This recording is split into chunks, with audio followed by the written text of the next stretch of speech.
I just want to, as I've said before, Margo was the star of our first symposium 3 years ago.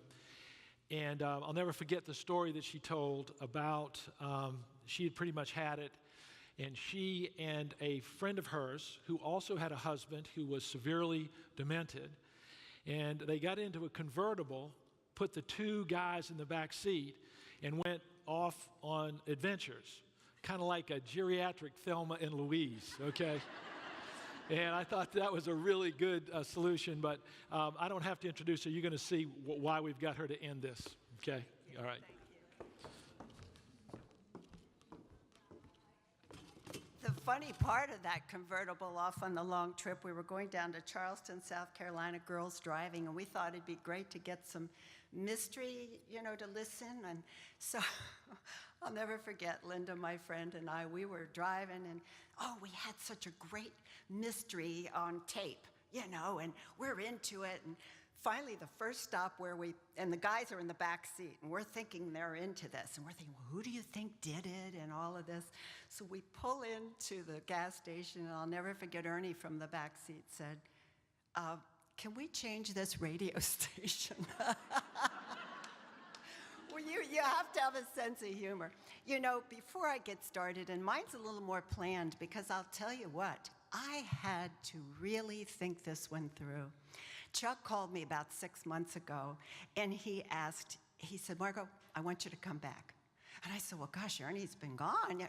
Margo, I want you to talk about the reinvention of self.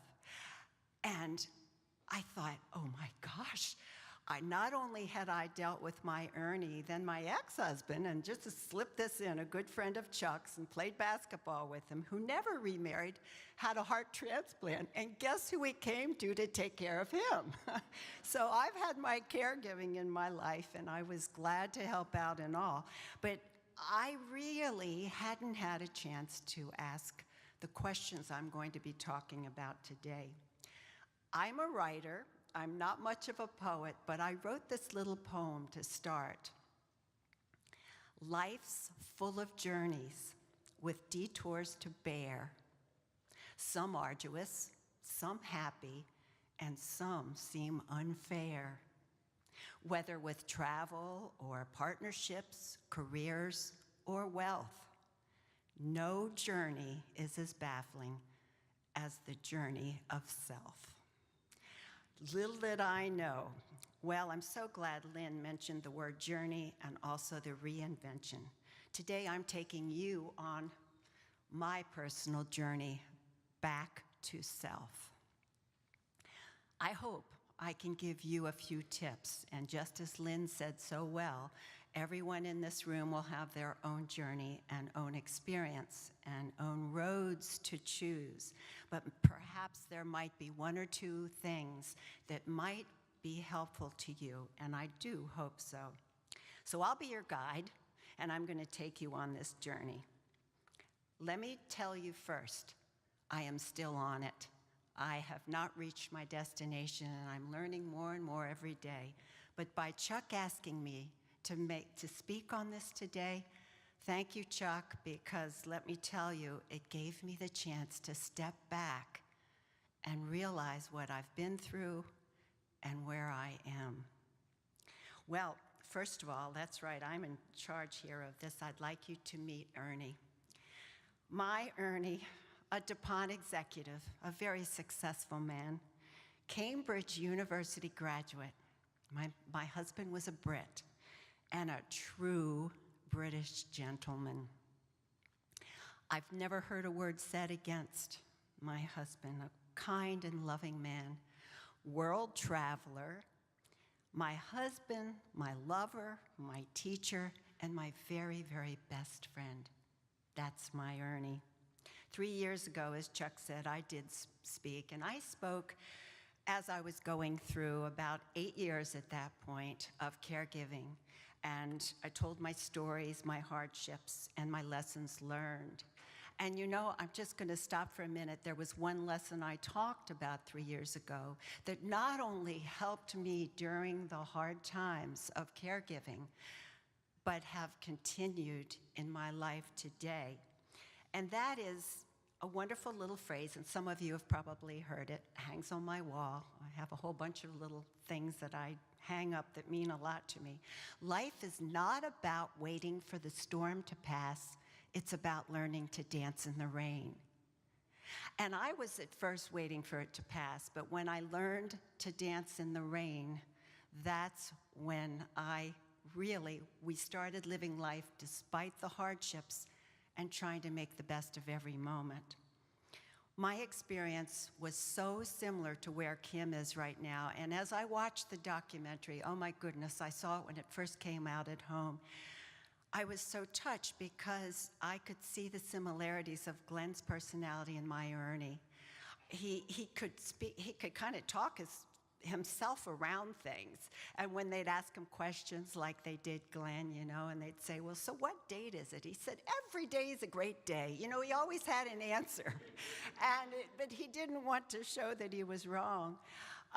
He had his frustrations, his angers, always a gentleman except for those about 6 months of anger, and we faced that, and things were thrown at me, and doors were slammed, and fist was put through the wall of our new little house, and lots of things like that. But luckily that all subsided, and he became a very loving soul. One thing that we ladies talked about at dinner last night, those of us going through this, Chuck, I think you said this is kind of normal, but despite Ernie's anger and all of his problems, he got extremely amorous, and that was kind of fun, And, so he never lost that really loving side even up to the end. And Vicki and I were talking. I was over at Sunrise. He was in the Sunrise facility.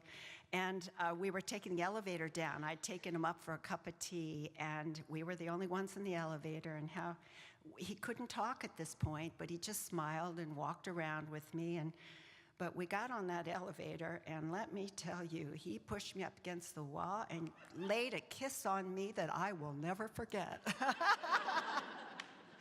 Anyway, at the point that I spoke 3 years ago, he had lost his ability to speak and certainly physically take care of himself. As I had said earlier, I knew the clock was winding down. And I, like certainly Kim and Vicki talked about, I was watching my man waste away. He had lost a tremendous amount of weight. He was disappearing before my eyes. And Vicki, I don't want you to feel badly about this. I started to pray for him to move on, for the time to end. And looking back, in planning this, and I'm writing an article on this too, I thought to myself, what were my 2 biggest challenges at that time? 1, losing him, my best friend, and all of the wonderful things I said he was. 2, feeling guilty for wanting God to take him. How dare me?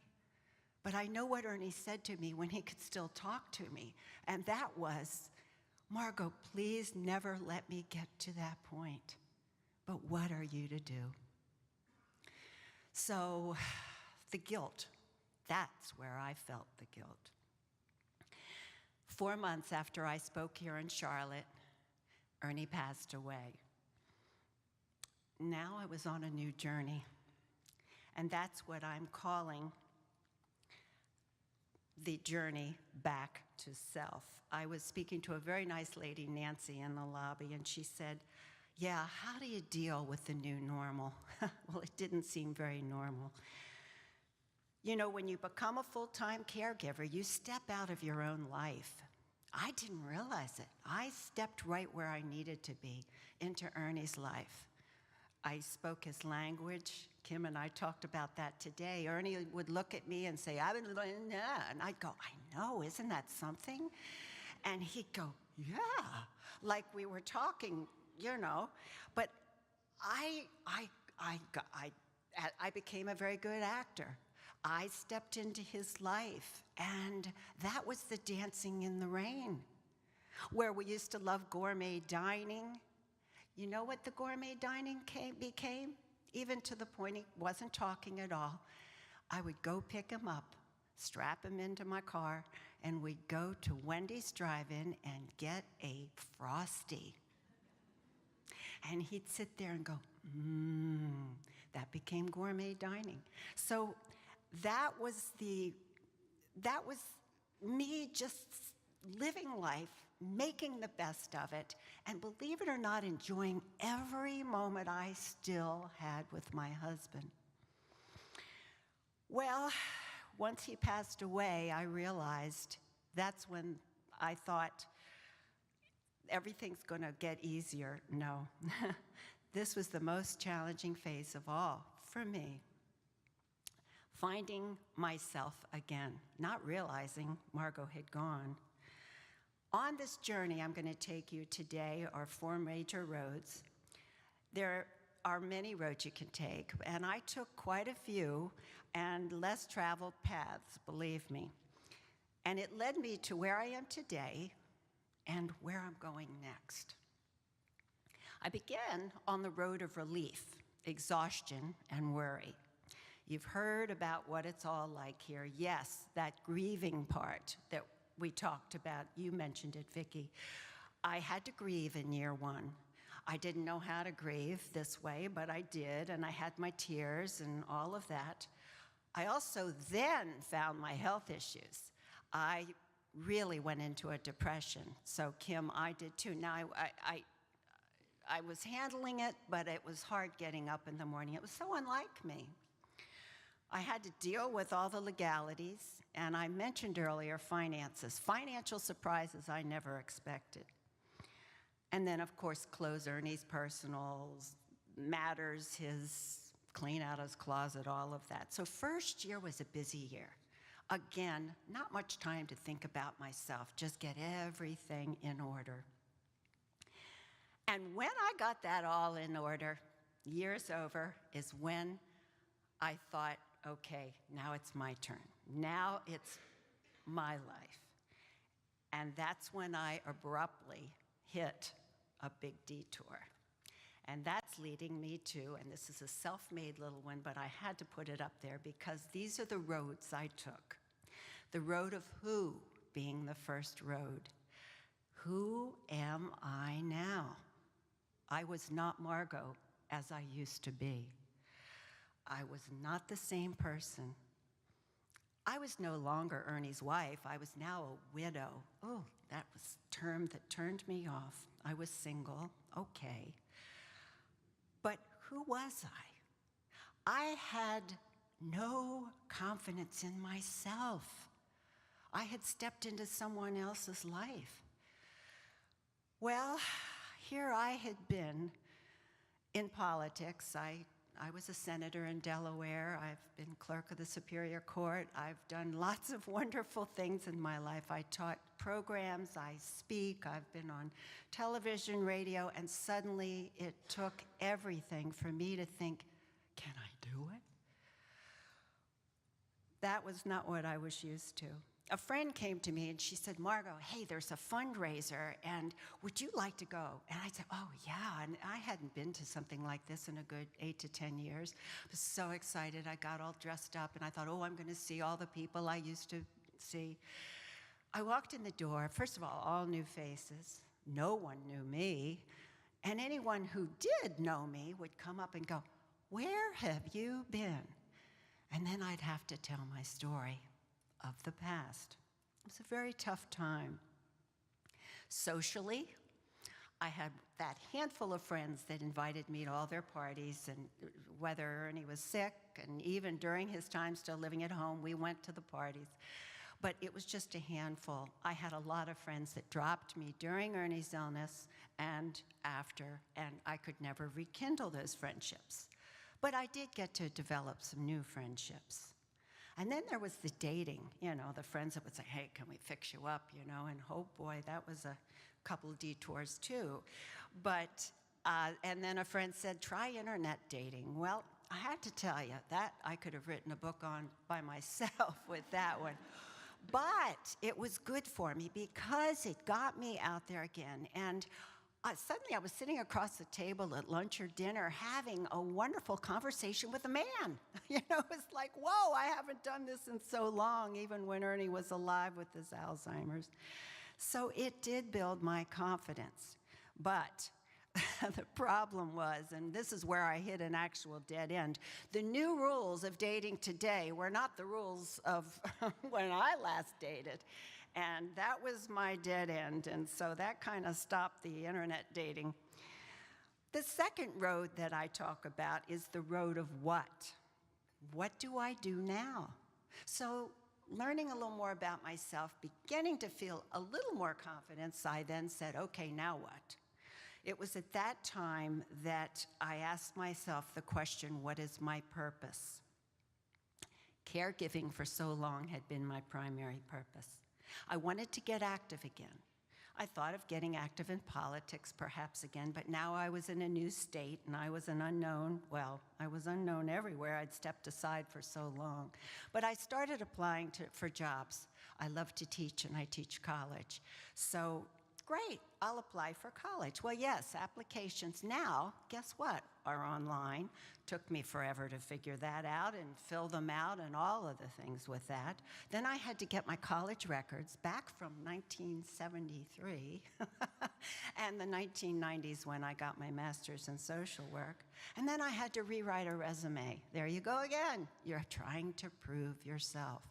So the road of what was also a tough road, but walking down it at slow paces sometimes, fast paces others, at other times, helped me to define who I am today and what is it I want to do, which then took me on the road of aha. Now, I named it aha because, you know, when you have an aha moment, well, the aha is the road of self-discovery.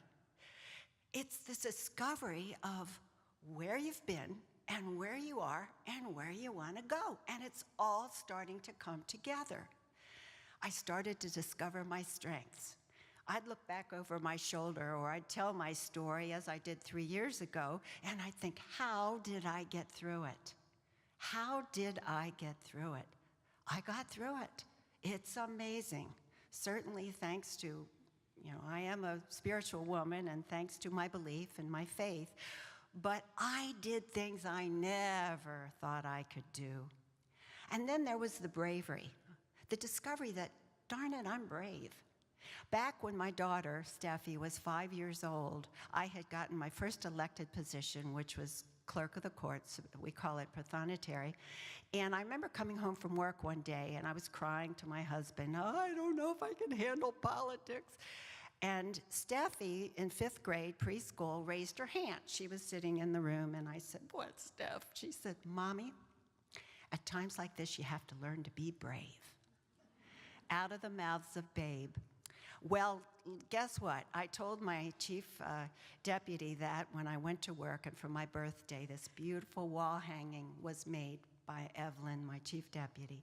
And in purple, like the Purple Heart, be brave, Stephanie, 1985, and it still hangs in my office. I now can look at it and say, darn it, I am brave. Then there was the discovery of what you said, Kim, the blessings. The blessings. I now had time to step out of taking care of everybody else and say, wow, look at what's working in my life.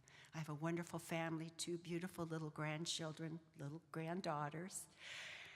And I was able to say, wow, you know, things are working, and this is good. My health has stayed pretty good. I did have a little issue, but we worked it out, thank goodness, and I'm healthy and back to Margo again.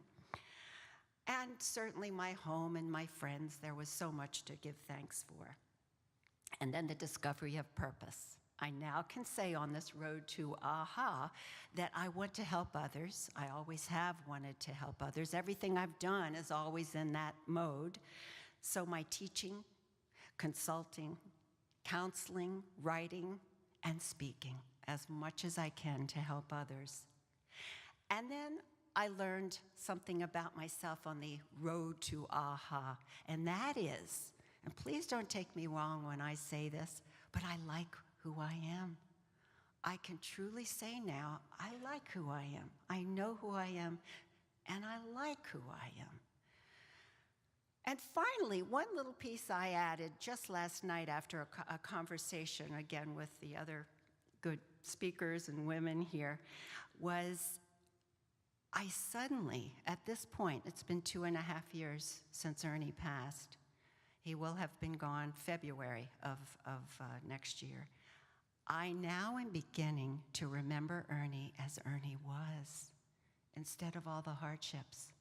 Now, I've had to think about them again with what we've talked about today, but I can still remember so many of the happy times in our healthy years together, and that's nice. Now, I'm still on this road, that's for sure, and it takes you to the final road, though, and this is the fun. I'm on my way to the road of new direction, the road to the future. Now, this is a thoroughfare. It's a main road. Once you get on it, go for it. I know my goals. They're to speak more, write more, travel more, be with my family more, and still learn more, which, of course, we should never stop learning. But I'm at a time now that I'm excited about, and it's taken a long, hard journey to reach it, not knowing yet what the destination. And one little story I'll tell you before I close with what I've learned, and that is, again, leave it to my daughter. On my 65th birthday, my lady friends all held me this big surprise party, and Steffi was still living in California. She was just moving back, but we won't go into that. She works for advertising. She's a major advertising director, and she was able to put together another beautiful wall hanging, and she wrote a poem. She's also a writer. We both have written a book together. And it's a beautiful poem, but the wall hanging this time says, Margo's Renaissance. And you know, when I got it a year ago, I looked at it and I thought, oh yeah, I get it. Yeah, I guess this is my new, coming out stage, and oh, lovely, thank you so much, honey, I love it. Now I look at it, I get it here. It is my Renaissance. There is life ahead. I still have the scars. I still am sad. I teared up watching today, Glenn again, reminding me so much of my Ernie. I miss him. I'll never find another Ernie. I'm not looking for another Ernie, but I'm blessed to have had him and blessed to have had what I had when I had it. So, if I'm to share with you just simply the quick lessons I learned on this journey is, first of all, now I hope these help you. Number one, there are no shortcuts on any of those roads. You will make some wrong turns, and at times, you'll reach some dead ends. Thirdly, you will hit speed bumps where you feel like I'm not going fast enough, life isn't going fast enough, things aren't happening fast enough. But in reality, those speed bumps are saying, Margo, you need to slow down.